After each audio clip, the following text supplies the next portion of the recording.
ત્રણેય વ્યક્તિઓ નીકળે છે, આખું અયોધ્યા રડે છે. રામ અને લક્ષ્મણ માં જાનકી ત્રણેય વ્યક્તિઓ નીકળે છે, આખું અયોધ્યા રડે છે. એક રાત્રિ શૃંગેરપુરમાં રોકાયા, ત્યારબાદ ત્યાંથી ગંગાના સામે કિનારે જવા માટે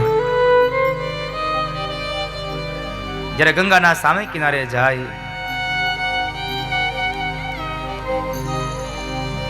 એ સમયે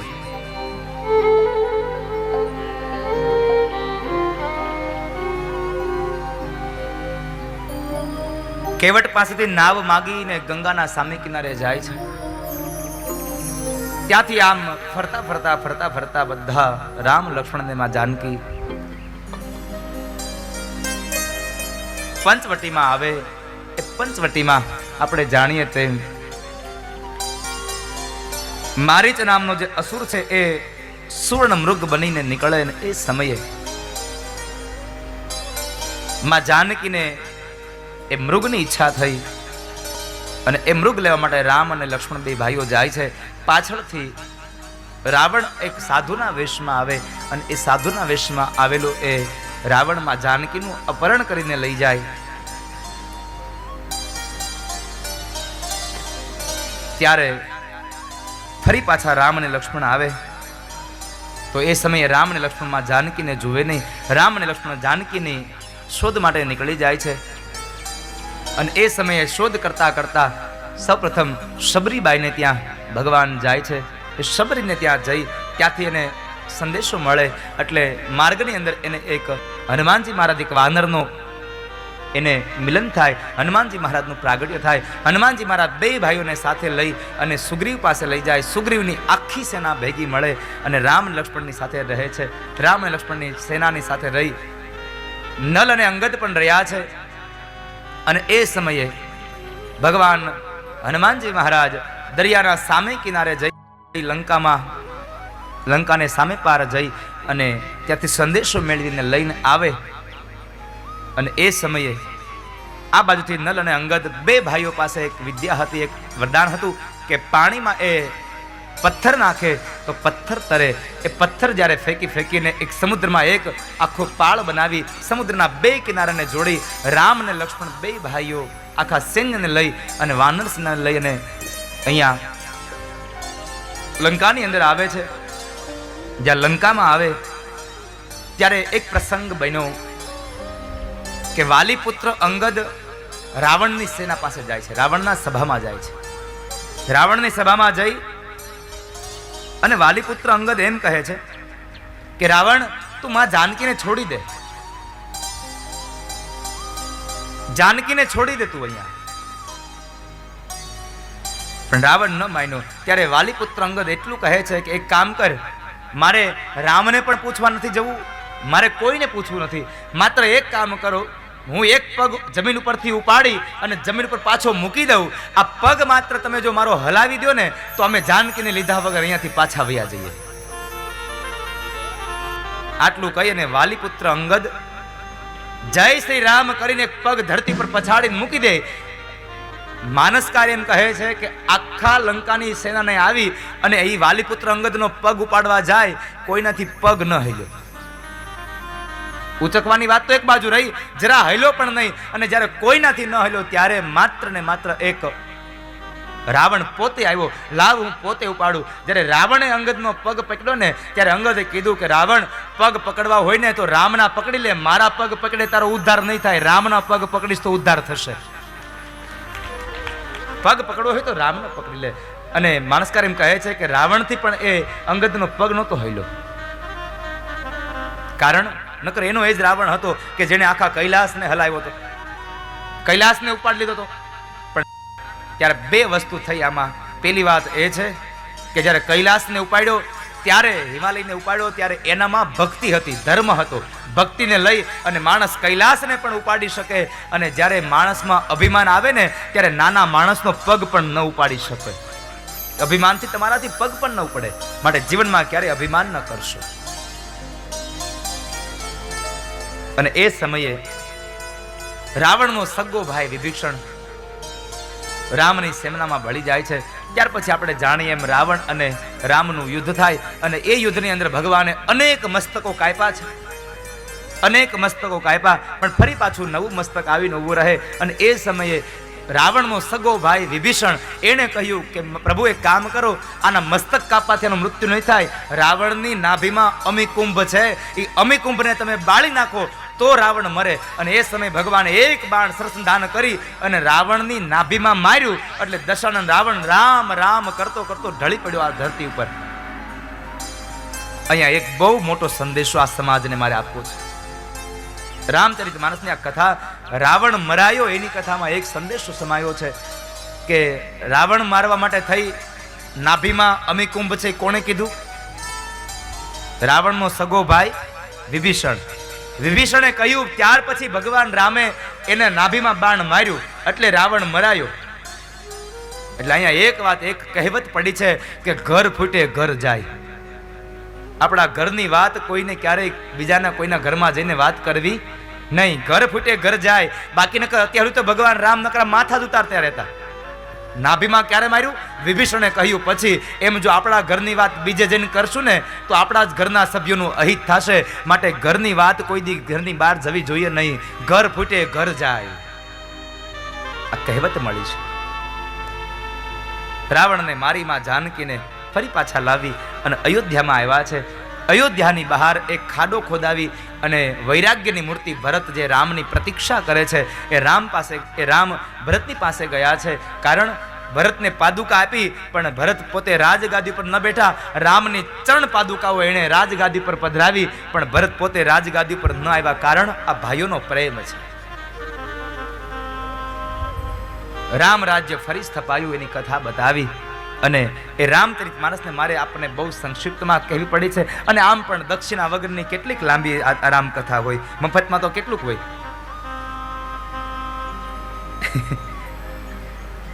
માત્ર એક વાત કહું તમને. એક ગામડામાં એક ગોરદાદા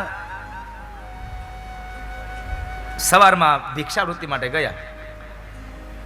2-5 ઘર લીધા ને એક ઘરે ગયા ને એટલે એ ઘરે બરાબર ભિક્ષા લીધી. એટલે ગોરદાદાએ બરાબર આમ આંગણામાં પશુઓને જોયા. એટલે દુજાણું જોઈ અને ગોરબાપાએ કીધું કે હે બેન, છાશ બનાવી છે? એટલે બેન કે હા હા ગોરબાપા, આજ જ બનાવી છે, ઉભા રહો લેતા જાઓ. બેન ઘરમાં ગયા અને એક કળશો છાશ આપી, એક લોટો છાશ આપી.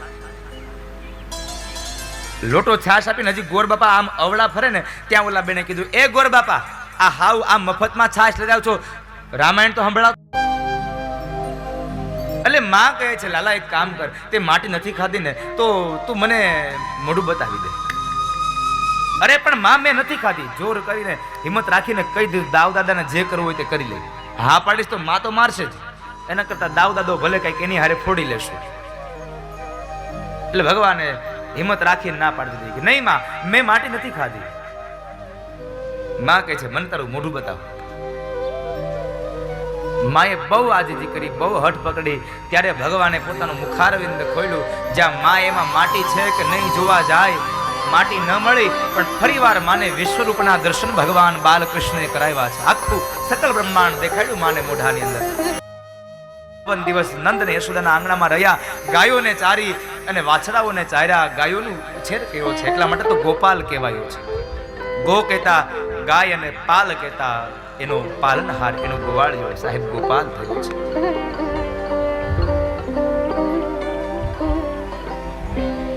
એ કથાઓમાં આગળ જતા જતા ભગવાન દામોદર બન્યા છે એની કથા છે. ભગવાનનું એક નામ છે દામોદર. આ દામોદર શા માટે કહેવાયા તો એની કથા. દામોદર લીલાની કથા કહે ને સુખદેવજી મહારાજ રાજા પરીક્ષિતને કહે, સાંભળો રાજા, ભગવાન દામોદર બન્યા એની એક કથા કહું છું, સાવધાન થઈને સાંભળો. એક વખતના સમયમાં યશોદાને વિચાર આવે છે કે હું રોજના માટે મારી ઘરે તાજું માખણ ઉતરાવું છું. આ કનૈયો મારા ઘરનું માખણ ખાતો નથી અને ગોપીઓ બધી એમ કહે છે કે આજ અમારી ઘરે માખણ ખાઈ ગયો, આજ અમારી ઘરે ખાઈ ગયો, તો મારા ઘરે માખણ કેમ નહીં ખાતો હોય? પછી યશોદાને એમ થયું કે મારા ઘરે તો બહારના લોકો આવીને કામ કરીને જતા રહે ને, એટલે કદાચ કનૈયો મારા ઘરનું માખણ નહીં ખાતો હોય, એટલે લાવ આજ હું મારી જાતે માખણ ઉતારું. યશોદાને એ પોતાની જાતે દાંત એ માખણ ઉતારવાનો વિચાર આવ્યો. બીજે દિવસે વહેલી સવારે માં યશોદા જાગ્યા છે અને ભાગવતકાર લખે છે, એકદા ગૃહદાસીષુ યશોદાનંદ ગેહિની કર્માંતર નિયુક્તાસુ નિર્મ મંથ સ્વયં દધી. પોતાના તમામ કાર્યોમાંથી પરવારી અને યશોદા વહેલી સવારમાં જાગ્યા છે. જાગી પરવારી અને પોતે 16 શણગાર સજી અને ભગવાન ઠાકોરજીનો શૃંગાર કર્યો છે. ભગવાન ઠાકોરજીનો શૃંગાર કર્યા બાદ માએ 16 શણગાર સજેલા છે. માથાના ચોટલાની અંદર એ વાળના ચોટલામાં સુગંધિત પુષ્પની વેણી નાખી માએ કેડે કંદોરો બાંધ્યો છે અને હાથની અંદર કંગન પહેર્યા છે. માનું આખું શરીર પુલકિત છે. અને એ સમયે માં વહેલી સવારમાં દામણાઓ લઈ અને માં દધિમંથન કરે છે. એક પછી એક દામણાઓને ખેંચે છે અને એમાં જે હાથમાં રહેલા કંગન છે એ કંગનનો મીઠો રણકાર આવે છે. જ્યાં કંગનનો મીઠો રણકાર પથારીમાં સૂતેલા ભગવાન કૃષ્ણના કાને પડ્યો એટલે ભગવાન જાગ્યા, આંખો ચોળે છે તો આંખમાં લગાડેલું જે કાજળ છે એ ગાલો ઉપર આવ્યું અને જ્યાં આંખો ખુલી ગઈ ત્યાં સામે જુએ તો યશોદા આજ તો દધિમંથન કરે છે. આ જોઈ અને ભગવાન માં ધરતીને વંદન કરી અને નીચે ઉતર્યા અને જય એકદમ દોડતા ગયા છે. દોડતા જઈ અને માં યશોદાને પાછળથી બથ ભરીને ઉભા રહ્યા છે. માં કહે છે, લલ્લા જાગી ગયો બેટા? હા માં, મને ભૂખ લાગી છે, બહુ ભૂખ લાગી છે, દૂધ આપને. અરે દીકરા, પેલા દંત ધાવન કરી લે બેટા. નહીં માં, હું દંત ધાવન નહીં કરું, પેલા મને દૂધ આપ અને એ પણ તારું. ભગવાને દંત ધાવનની ના પાડી અને દૂધની વાત કરી એટલે માએ દધિમંથન અધૂરું છોડ્યું અને ભગવાનને પોતાની ગોદમાં લીધા છે. પોતાની ગોદમાં લઈ સાડીનો છેડો એમને ઓઢાડ્યો અને સાડીનો છેડો ઓઢાડ્યા બાદ થોડી વાર થઈ એટલે માને એમ થયું કે મેં રસોડામાં ચૂલા ઉપર એક તપેલીમાં ગાયનું દૂધ ગરમ કરવા મૂક્યું છે અને જો એ ગાયનું દૂધ ઉભરાઈ જશે અને ચૂલામાં જતું રહેશે તો મારો કનૈયો આજ આખો દિવસ ભૂખ્યો રહેશે. એટલે માએ લાલાને અતૃપ્ત છોડી ખોળામાંથી નીચે બેસાડ્યો અને માં દોડતા દોડતા ગયા રસોડામાં. માં રસોડામાં ગયા. આ બાજુ ભગવાનને ક્રોધ આવ્યો. ભગવાન કહે છે, મારા કરતા એને રસોડામાં તપેલીમાં રહ્યું એ દૂધ વધારે વાલું છે. અને ભગવાનની આંખ લાલ થઈ ગઈ. પણ એ લાલ આંખ બનીને એ સમય બરાબર એક ચટણી વાટવાનો સરસ મજાનો પથ્થર હતો. એ પથ્થર ભગવાન જોઈ ગયા એટલે ભગવાન ઊભા થયા અને પથ્થરને લઈને એવો ઉપાડીને દીધો ગોળીમાં. ગોળીના એક એક ઠીકડા થયા. આખી ગોળીમાં જેટલું પણ ગોરસ હતું આ બધી છાશ આખા ઘરમાં રેલમ છેલ થઈ માખણના લોંદા તરે છે. એ માખણનો એક લોંદો ઠીબડા ઉપર લઈ અને ભગવાન બહાર ગયા. જ્યાં બહાર ગયા ને ત્યાંના કૂતરા, બિલાડા, વાંદરા, કાગડા આ બધાય રાહ જોઈને બેઠા હતા. કઈ કનૈયો બહાર આવે ને કંઈક ખાવા મળે. એક વખતનો પ્રસંગ છે. કંઈક ખાવા મળે. એક વખતનો પ્રસંગ છે. ભગવાનને માં યશોદાએ રોટલાનો ટુકડો આપ્યો. એટલે રોટલાનો ટુકડો લઈ અને ભગવાન બરાબર આંગણામાં ગયા ને તો નેવે બેઠેલો કાગડો જોઈ ગયો કે આ તો બ્રહ્મ કંઈક લઈને આવ્યો છે. હવે બ્રહ્મના હાથમાં રોટલો હતો. હવે નાનું બાળક હતું. કાગડો એકદમ ઉડતો આવ્યો અને ભગવાનના હાથમાંથી એ રોટલાનો ટુકડો લઈ અને જતો રહ્યો. ભગવાન એકદમ રડવા લાગ્યા છે. ભગવાન રડ્યા એટલે માં યશોદા દોડીને આવ્યા. લલ્લા શું થયું? તો કહે છે, પેલો કાગડો મારા હાથમાંથી રોટલો લઈ ગયો. મહાપુરુષો એમ કહે છે, કાગડો કેટલો ભાગ્યશાળી હશે, બ્રહ્મના હાથમાંથી ઝૂંટવીને વહી આવ્યો. બ્રહ્મના હાથમાંથી લઈને આવી ગયો. એ કાગડો કેટલો ભાગ્યશાળી હશે કે બ્રહ્મના હાથમાંથી એને રોટલો ખાવાનો અવસર પ્રાપ્ત થયો. પણ અહીંયા ભગવાન ગયા ત્યાં તો કૂતરા ને બિલાડા ને માકડા ને બધા બેઠા હતા. ભગવાન બધાની હારે બેહીને માખણ ખાય છે. આ બાજુ માને અવાજ આવ્યો એટલે માં બરાબર રસોડામાંથી બહાર જ્યાં ઓરડામાં આવે. ઓરડામાં આવીને જોયે તો આખા ઘરમાં છાશ રેલમ છેલ પથ્થર પડ્યો છે. અને એ સમયે માને ક્રોધ વ્યાપી ગયો આખા અંગમાં. ભ્રુકુટીનો વર્ણ બદલાયો, આંખ લાલ થઈ ગઈ.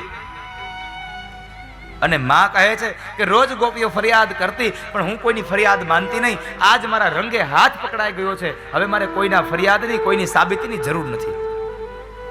એટલે માને ક્રોધ આવ્યો એટલે માએ હાથમાં લીધી લાકડી અને લાકડી લઈ અને કનૈયાને મારવા માટે માં યશોદા જાય છે. પણ જાય છે તો પગમાં પેલા ઝાંઝર ખખડે છે. પગમાં પેલા ઝાંઝર ખખડ્યા એટલે માં જરાક દબાતા દબાતા પગે ચાલે છે. માં દબાતા પગે ચાલ્યા. અને એમાં બરાબર માને ખબર નહીં, કનૈયાના ભાઈ હારા હશે ને, તે માં બરાબર ઊંચું જોઈને હાલા ગયા. એમાં બરાબર ઓરડામાં પડેલું એક ઢીચણિયું, એ ઢીચણિયું માના પગમાં આવ્યું.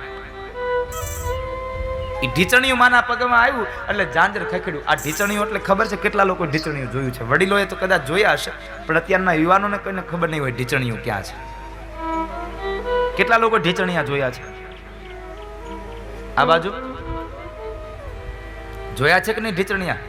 ખાવામાં બહુ મીઠું હોય. હા, સ્વાદમાં બહુ મીઠું હોય.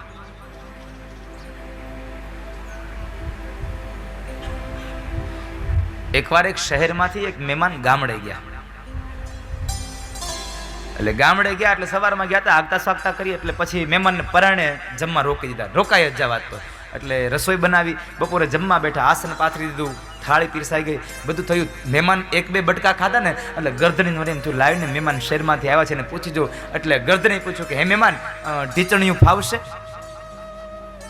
ઢીચણિયું ફાવશે એવું પૂછ્યું ને એટલે ઓલો મહેમાન કડે ચડ્યો. એ કે ઢીચણિયું શું હશે, કોને ખબર? એને કોઈ ઢીચણિયું સાંભળ્યું જ નહોતું. એટલે વળી પાછો મૂંગો રહેતો તો વાંધો નહીં. એને શું જવાબ દીધો ખબર? આપો ને, ભાવશે તો ખાવું. એ કે વળી અધૂરું વાક્ય મૂકે તો વાંધો નહીં, પાછો કે અડધું આપજો, અડધું. એ કે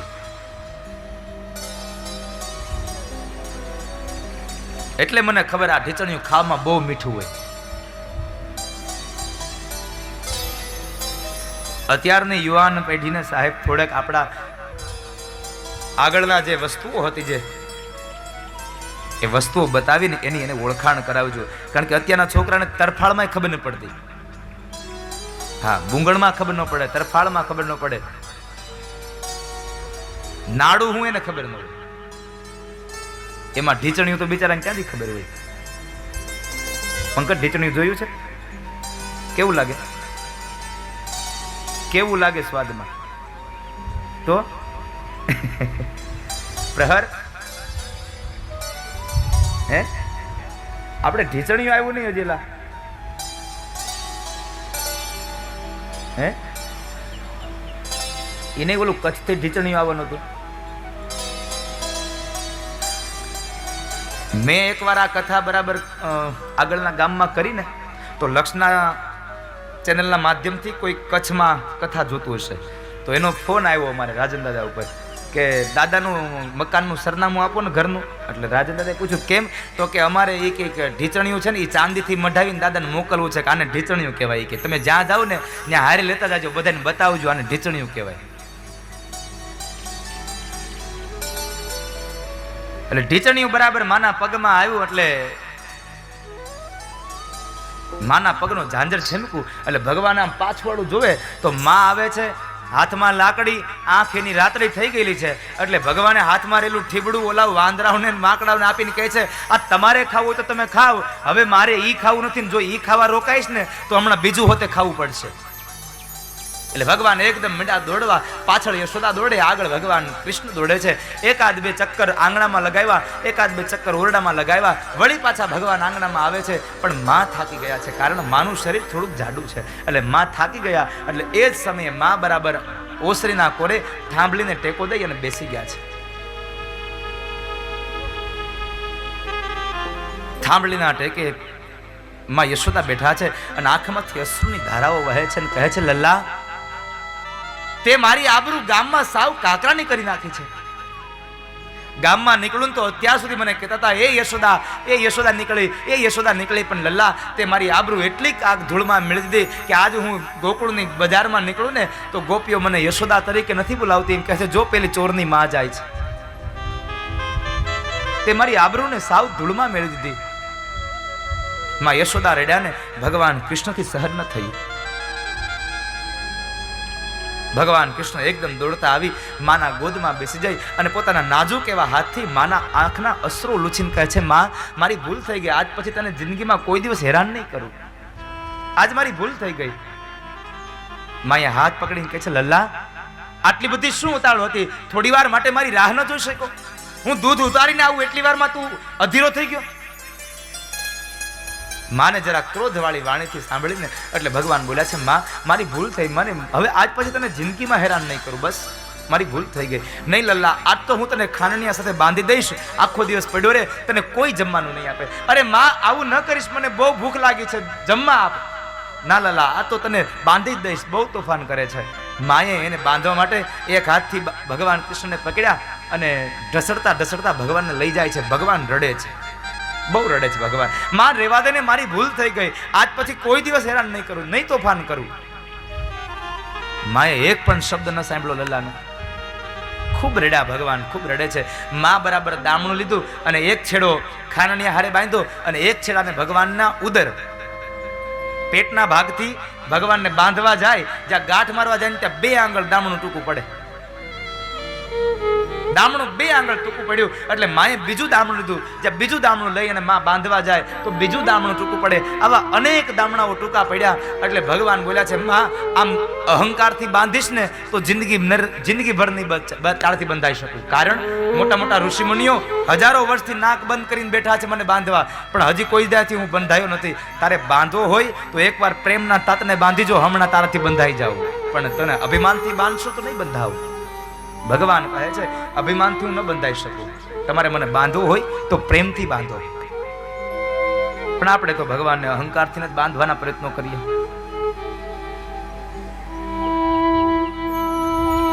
અને અંતે માની ઈચ્છા હતી કે મારે લલ્લાને બાંધવો છે એટલે ભગવાન બંધાયા છે. દામણા અને ઉદરનો ભાગ, આ 2 વસ્તુ ભેગી થઈ અને ભગવાન બંધાયા એટલે ભગવાનનું નામ પડ્યું દામોદર. દામોદર નામ પડ્યું છે. માં લાલાને બાંધીને અંદર જાય છે, ભગવાન રડે છે, માં છોડી દે ને, આજ પછી જિંદગીમાં તને હેરાન નહીં કરું, કોઈ દિવસ તોફાન નહીં કરું, છોડી દે ને, છોડી દે ને. માએ એક શબ્દ ન સાંભળ્યો, ભગવાન રડે છે. માં બરાબર ઓસરીની કોર ચડી અને ઓરડામાં વયા ગયા અને અહીંયા ભગવાન તરત જ છાના રહી ગયા. એ કે કોઈ સાંભળે ને ખોટું હું રોવું, કોઈ સાંભળે ને રોવું, કોઈક સાંભળવા વાળું હોય તો ઘડીક રોવા થાય, પણ કોઈ સાંભળે નહીં તો શું રોવાનું ખોટું. ભગવાને રડવાનું બંધ કર્યું અને ભગવાન ગોઠણિયા ભર ચાલતા થયા. જ્યારે ગોઠણિયા ભર ચાલતા થયા ને એટલે એ સમયે ભગવાન નંદ બાબાના આંગણામાં 2 વૃક્ષો ઊભા છે અને યમલા અર્જુનના વૃક્ષો છે. એ 2 વૃક્ષોની મધ્યમાંથી ભગવાન નીકળી ગયા, પણ પેલો ખાનણીઓ સલવાઈ ગયો. ખાનણીઓ સલવાઈ ગયો એટલે ભગવાન બરાબર જોર લગાવે અને જોર લગાવતાની સાથે જ 2 મહાકાય એવા વૃક્ષો મૂળ સહિત ધરાશાયી થયા. અને જ્યાં ધરાશાયી થયા ને તો મૂળમાંથી 2 દિવ્ય પુરુષો નીકળ્યા, નલ કુબેર અને મણિગ્રીવ. રુદ્ર અને કુબેરના અનુચરો નીકળ્યા છે. આ 2ને દેવર્ષિ નારદના શાપને લઈ અને 2 વૃક્ષ બન્યા હતા. આ શ્રાપ શું કામ મળ્યો તો એની કથા છે કે એક વખતના સમયે આ નલકુબેર અને મણિગ્રીવ 2 મદિરાપાન કરી, વારુણી મદિરા પી અને જળની અંદર સ્ત્રીઓ સાથે ક્રીડા કરે છે. અને એ સમય બરાબર દેવર્ષિ નારદ ત્યાંથી પસાર થયા એટલે સ્ત્રીઓએ નારદને જોઈ અંગોને ઢાંકી લીધા, પણ આ 2 એમને ઉભા રહ્યા એટલે દેવર્ષિ નારદને થયું કે મારું અપમાન કરે છે, જળની જેમ ઉભા છે. એટલે નારદે શાપ આપ્યો કે જાઓ, જળની જેમ ઉભા છો, તમે ઝાડવા થઈને રહેશો. આ શું કામ બન્યું?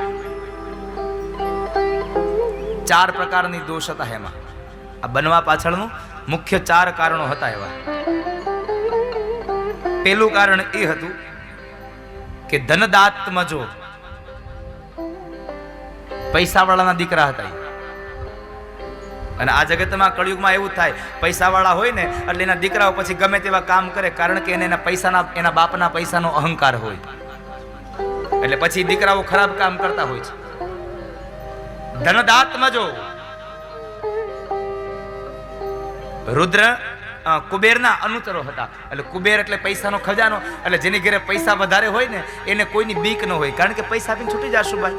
એટલે માણસ પાપ કરે, ભૂલ કરે, ગુનો કરે. બીજી વાત, રુદ્રસ્ય અનુચરો. આપણે કોઈક સારા માણસની હારે એની ઓફિસમાં નોકરી કરતા હોઈએ ને તો આપણને અહંકાર ન હમાતો હોય, ચા કરતા કેટલી હવા ઘણી ગરમ હોય. હા, રુદ્રસ્ય અનુચરો. રુદ્રના અનુતરો હતા. એટલે જેનો બાપ, જે દીકરાના બાપની સત્તા સારી હોય ને એ દીકરાઓ ભૂલ કરે, કારણ એને એના બાપની સત્તાનો અહંકાર હોય કે મારા બાપની ઓળખાણ છે, મને ગમે ત્યાં છોડાઈ લે, મારું કાંઈ નહીં બગડે, એટલે એ ગુનો કરે. આ બધી વાત યાદ રાખજો, કળયુગના મા બાપ. અને ત્રીજી વાત, વારુણીમ મદિરામ પિત્વા. માણસે નશો કર્યો છે એટલે નશામાં ગુનો કરે. નશામાં હું કરે એનું નક્કી નહીં. નશો કરે ને તો એ ગામના ગામ દાનમાં આપી દે, અને નશો ઉતરી જાય તો કોકની પાસે માગતો હોય પાછું, એટલે હું કરે નક્કી નહીં. નશો ન કરવો કોઈ. વળી પાછો મને આજે યાદ આવી ગયો, આ નશો આવ્યો એટલે વળી પાછું હાલો કાલની તો દક્ષિણા લેવાનું ભૂલી ગયો, તો આજ લઈ લઈ, 2 દિને હારે. આજે પાછા ચેતરિયા પરિવારમાંથી કેટલા લોકો આમ સિક્કો મારશે કે હાલો આજ અમે વ્યસન છોડીએ છીએ. રોજના માટે દક્ષિણા તો આપવી પડે ને, બ્રાહ્મણના મોઢામાંથી કઈ એમને તો સંભળાય નહીં. આજે કોણ છોડવાનું છે?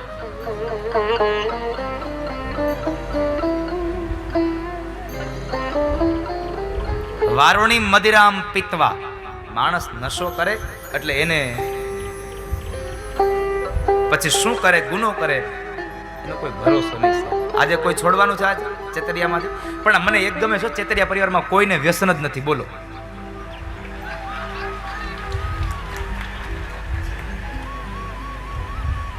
હા, નકર કોક તો અહીંયા તૈયાર થાય ને માટી. ઓહો, તમારે શેનું વ્યસન છે? ઓહો, બીડી તો સ્વર્ગની સીડી છે. ભગવાનને માથું ઉડાડીને જાવ ને એટલે તમને બળ આપે કે તમે હવે બીડી ન પીવો ને બીડી તમને કોઈ દી ન પીવે.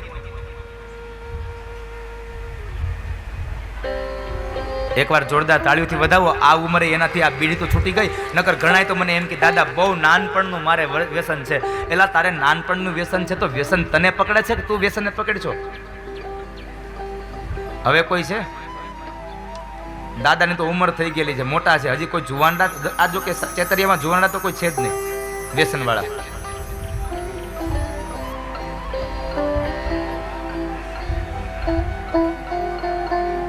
છે કોઈ? ભલે નાનું મોટું ચરણામતનું હોય તો ઈ તાર વ્યાજો, વાંધો નહીં.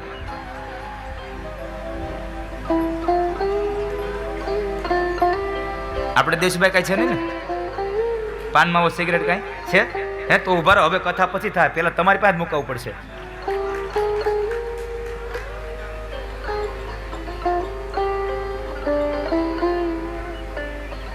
અરે એ તો મૂકશે, પણ આપણે તમે બીજાની સલાહ કરો છો તો એ ક્યાં એનું છે? અરે ભગવાનને માથું ઉડાડો ને, ભગવાનને કયો આવા વ્યસનથી દૂર રહી. તમારી દીકરી જે માગ્યું ને, દીકરીને બાપની છત્રછાયા 5 વર્ષ વધારે મળે ને, એવા ભગવાન તમને આશીર્વાદ આપશે. દેવશીભાઈ તમારે એનું વ્યસન છે? હા હા, એમ હા, એ કાંઈ વાંધો નહીં. તો હજી મારી પાસે 2 દી બાકી છે.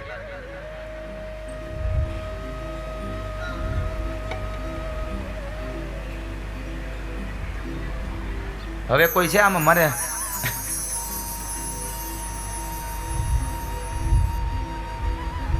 કઈ વાંધો નહીં. ખેર તમારા ભાઈ, બીજું મને કોને? હેમાંગ તારે બેટા નહીં ને? કાંઈ નથી ખાતો ને?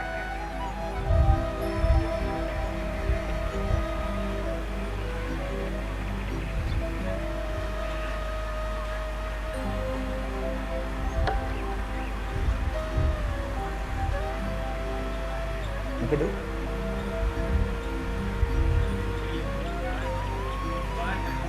તારે મને થવાનું, તારે આ છેલ્લી છે નહીં? એમાં નહીં. નહીં, મેં તને કીધું હતું ને, હું દરેક કથામાં કહું છું, કૃષ્ણ દુઃખી થયા હતા, આખા ગામને સુધારી ગયા, એ એના ઘરનાને નહોતા સુધારી ગયા.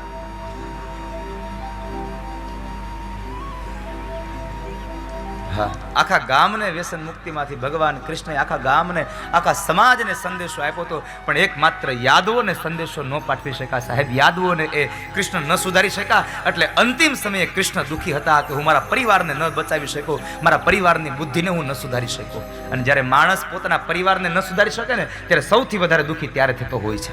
આખા સમાજને સુધારી શકે પણ પોતાના પરિવારને ન સુધારી શકે. યાદવોની બુદ્ધિને લઈ અને યાદવોનો વંશ આખો યાદવા સ્થળીમાં સંપન્ન બન્યો હતો. કારણ મદિરા પાન કરી અને યાદવો અંદરો અંદર ઝઘડા હતા. એટલે અહીંયા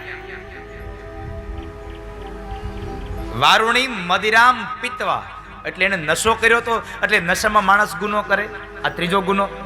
અને છેલ્લે ચોથો ગુનો સ્ત્રીઓનો સંગ હતો. એટલે સ્ત્રી સાથે હોય ત્યારે માણસ જરા વધારે અભિમાની બને. એટલે અભિમાની થયેલો માણસ ગુનો કરી નાખે. એટલે આ 4 પ્રકારના દોષને લઈ અને દેવર્ષિ નારદનો શાપ મળ્યો. અને નલકુબેર અને મણિગ્રીવ બેવ ઝાડ બન્યા છે, વૃક્ષ બન્યા છે. અંતે ક્ષમા માગી ત્યારે ભગવાન કહે છે કે તમને મુક્તિ મળશે, પણ જ્યારે દ્વાપર યુગ આવશે અને દ્વાપર યુગમાં જ્યારે ગોકુળની અંદર નંદ અને યશોદાના ઘેરે ભગવાન કૃષ્ણ હશે, એ કૃષ્ણના હાથથી તમને બેવને મુક્તિ મળશે. આજ ભગવાને નલકુબેર અને મણિગ્રીવ આ બેવને ભગવાને મુક્ત બનાવ્યા છે, શાપમાંથી મુક્ત કર્યા છે. નલકુબેર અને મણિગ્રીવને મુક્ત કર્યા છે. એ કથા મને તમને એક સંદેશો આપી જાય. બાપ પાસે સંપદા હોય, બાપ પાસે સત્તા હોય, Introducing a gooey brownie wrapped in rich silk chocolate. Silk brownies. Dig in to give in. હોય આપણે ખરાબ વ્યસનમાં ચડી ગયા હશું અને છેલ્લે સ્ત્રીઓના સંગમાં હશું. આ 4 જગ્યાએ તમે ખૂબ સાવધાનીપૂર્વક જીવન જીવજો કે કોઈ જાતની ભૂલ ન થઈ જાય. આ કથા બતાવી. યમલાર્જુનના 2 વૃક્ષો ધરાશાયી થયા. એટલે 2 વૃક્ષોની મધ્યમાં ભગવાન છે અને વૃક્ષ પડવાનો અવાજ આવ્યો એટલે માં યશોદા નંદ બાબા એકદમ દોડતા આવે છે. યશોદાએ દામણાથી છોડી અને ભગવાનને લઈને સીધા જ ગૌશાળામાં. ગાયનું પૂંછડું 7 વખત ઉતાર્યું માથા ઉપરથી, મારા કનૈયા ઉપરથી ઘાત ગઈ.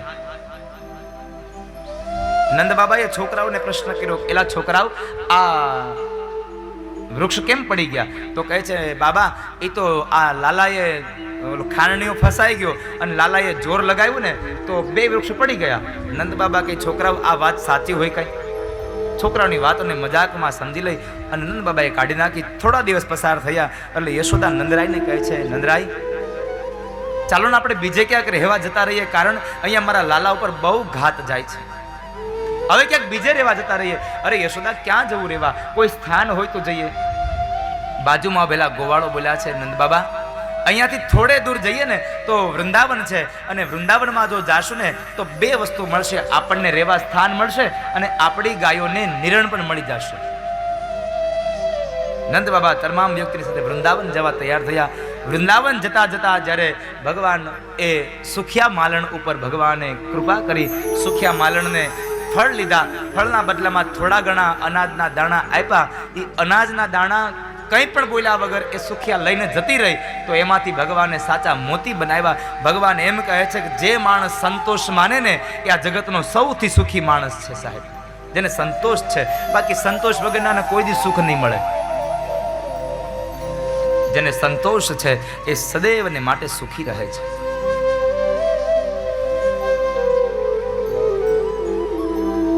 સુખિયા માલણ ઉપર ભગવાને કૃપા કરી. ત્યારબાદ તેથી તમામ લોકો વૃંદાવનમાં ગયા છે, વૃંદાવનમાં જઈને રહે છે. ભગવાન માં યશોદાને કહે છે, મૈયા મારે ગાયો ચરાવવા જવું છે. માં ના પાડે છે, નહીં હો લલ્લા, હું તને ગાયો ચરાવવા નહીં જવા દઉં, હું તને ગાયો ચરાવવા નહીં જવા દઉં.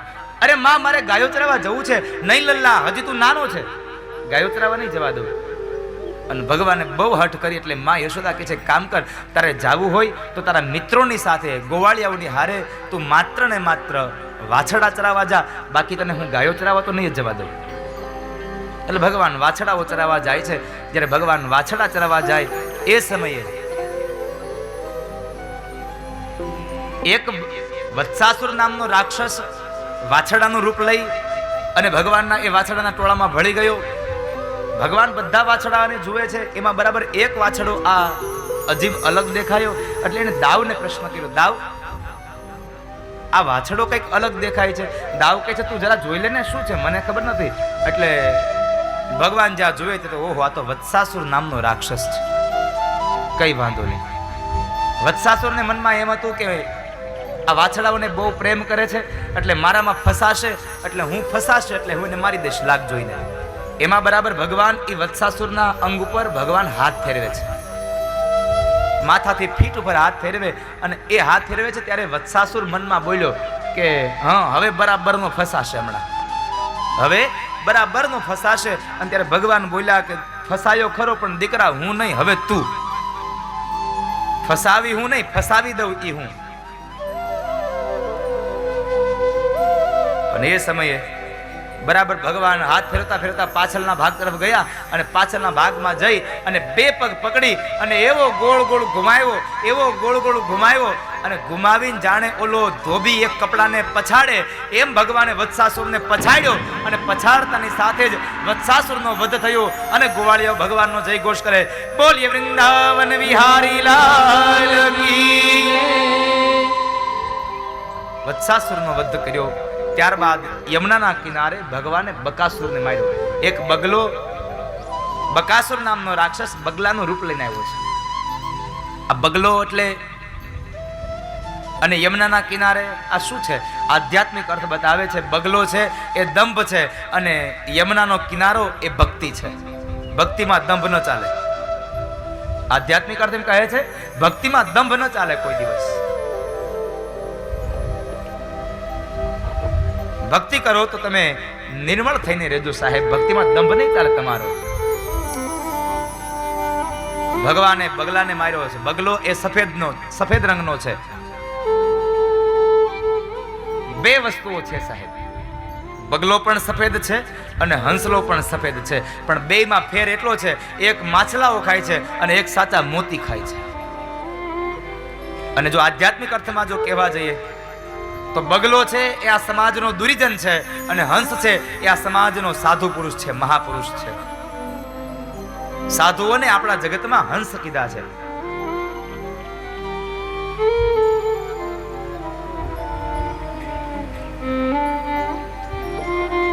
માટે આપણે આપણા આત્માને ઓળખવો રહ્યો સાહેબ.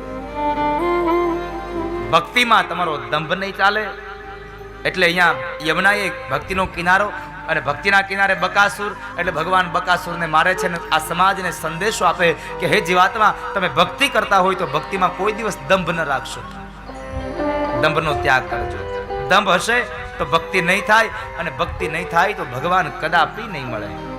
પણ ઘણાયને તો ટેવ હોય ને, ભક્તિમાંય દંભ હોય, એને કપાળમાં તિલક મોટા મોટા કરે, અને આમ ઘરમાં બેઠા બેઠા વાતો કરતા હોય, અને કોકને આમથી આવતા જોઈ જાય ને એટલે તરત માળા દે બેહી જાય. એલા તારો દંભ આ જગતમાં ચાલશે, પણ ઉપરના લોકમાં તારો દંભ નહીં ચાલે. તે અહીંયા જેવું કર્યું છે એવું તારે ઉપર ભોગવવાનું છે, એમાં કોઈ સંશય નથી. માટે દંભ ન કરશો. અને એટલા માટે ગંગા સતી માં પાનબાઈને કહે છે,